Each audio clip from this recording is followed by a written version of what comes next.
la forma en la que actúa el efecto placebo no es tan mágica como se cree. Aunque falta descubrir mucho sobre este efecto, lo que hace el placebo es lograr que el cerebro libere endorfinas para calmar los síntomas de la enfermedad, o sea, aliviar el dolor. Y al disminuir el dolor, el paciente tiene una mejor calidad de vida, o cuando menos, de recuperación. También es posible que en ciertas afecciones el cerebro envíe señales que liberen ciertas sustancias que aceleran la recuperación del paciente, siempre y cuando el paciente se pueda recuperar. Pero básicamente, el placebo trata de aliviar el dolor para que creas que la afección se ha ido. En algunos otros casos, se consigue un efecto nocebo, que es totalmente lo contrario. El paciente se puede autoinducir un dolor o sensación de malestar si el médico le comenta que sentirá esto. Ahora, en algunos sectores de la medicina, esto se considera poco ético. Sin embargo, se sigue estudiando. No hay datos para afirmar que el efecto placebo cure enfermedades. Ahora, lo que sí es cierto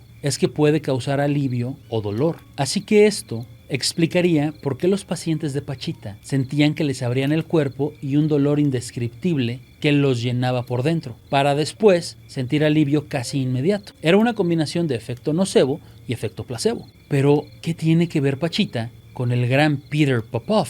Y es que, a pesar de ser descubierto por Randy, Popov sí curaba a la gente. Para prueba, están los videos. Ahora, que siguieran sanos después o que su curación fuera duradera, no lo sabemos. No hay datos ni seguimientos de esos casos. Justo como pasa con Pachita. ¿Dónde están los datos de los miles de curados que dejó? Si estás pensando en Jodorowsky, te reto a pensar en otros 20. Solo 20 más de los miles de curados. Jodorowsky mismo afirma que él no sabe si todo era falso o no, si eran tripas de animal o no. Lo importante es lo que él sentía y creía, al igual que con los que Popov curaba. ¿Qué importa si era fraude? ¿Qué importa si los engañaba? ¿Qué importa la ética? A fin de cuentas, los curaba, según la lógica de los comentarios que me dejaron en el video. Lo cierto es que todos estos comentarios vienen de personas que no tienen la información de qué pasó después con los que presuntamente se curaron. No pueden afirmar que efectivamente su enfermedad sanó, claro, ni yo puedo afirmar que no se curaron, porque no hay información de ninguno de ellos. Creo que en este caso solo nos queda creer,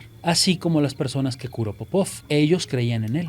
Y algo que considero triste es que James Randi nunca pudo estudiar a Pachita.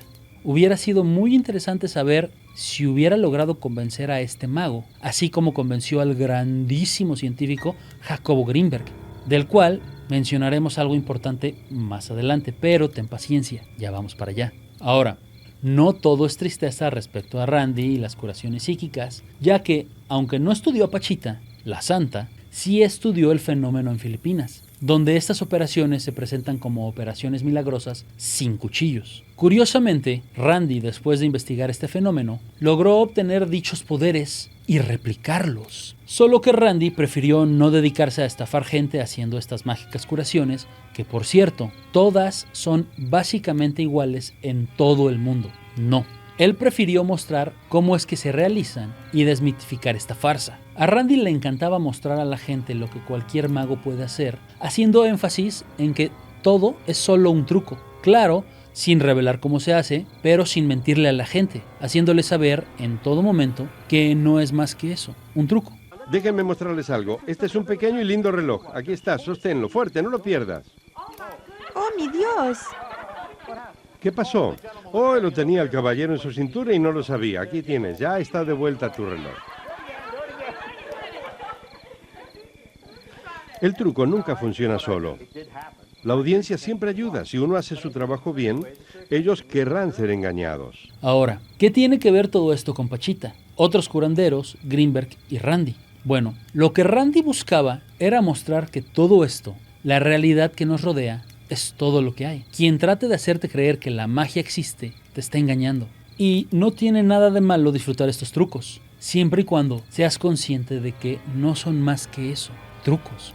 El problema viene cuando algún prestidigitador, mago, curandero, chamán, como quieras llamarle, se hace pasar por alguien con poderes divinos reales. Cuando alguien valida esta farsa teniendo detrás de sí una base científica que usa para narrar historias extraordinarias y vender libros, y del otro lado, cobrarle a la gente por hacerles creer que fueron curados. Mucha gente en los comentarios decían que Greenberg era un gran científico, que nadie podía engañarlo, que sus pruebas eran irrefutables y que precisamente él, al haber estudiado Pachita, había demostrado que todo esto era real, que vivimos en un tipo de espacio interconectado, de forma que hay seres con la capacidad de modificar la realidad que percibimos y que aparecer órganos de la nada es solo cosa de tener la habilidad de conectarte con tu yo espiritual para así manifestar lo que sea que tu mente quiera manifestar, que todo es posible. Lo más irreverente e irreal tiene una explicación extrasensorial fuera de esta realidad que la ciencia no ha logrado descubrir, pero que Greenberg sí descubrió y que sus estudios lo estaban probando. Pero para los que no lo sepan, al menos en las dos famosas entrevistas que Greenberg da, de la que todo mundo saca sus fotos sobre él, Greenberg explica de qué se trataban sus estudios. Entonces lo que hicimos fue construir una cámara sonoamortiguada, una cámara también visualmente opaca, trabajamos a oscuras totalmente, y electromagnéticamente aislada, de tal forma que impide la entrada de ondas electromagnéticas. En esta cámara invitamos a una serie de parejas a sentarse cómodamente, cerrar los ojos, no hablar, no tocarse, y en esta situación de ausencia de estimulación, lo único que existía era la presencia del uno y del otro.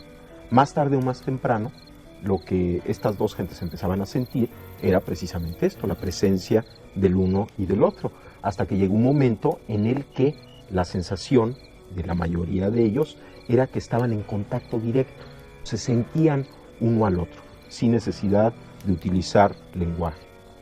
En ese momento, uno de los dos fue invitado a pasar a otra cámara, que también habíamos construido de antemano, con las mismas características, blindada de la primera, de tal forma, y esto es muy importante, que no había posibilidad de que ondas electromagnéticas pasaran de una cámara a la otra. En esta situación les invitamos a permanecer en comunicación, a seguir sintiendo la presencia uno del otro. El que se quedó en la cámara original fue estimulado, se le aplicaron una serie de destellos y registrada su actividad provocada ante los destellos, lo que llamamos un potencial provocado. Un potencial provocado pues es la respuesta de la corteza ante el estímulo, es una respuesta muy conocida.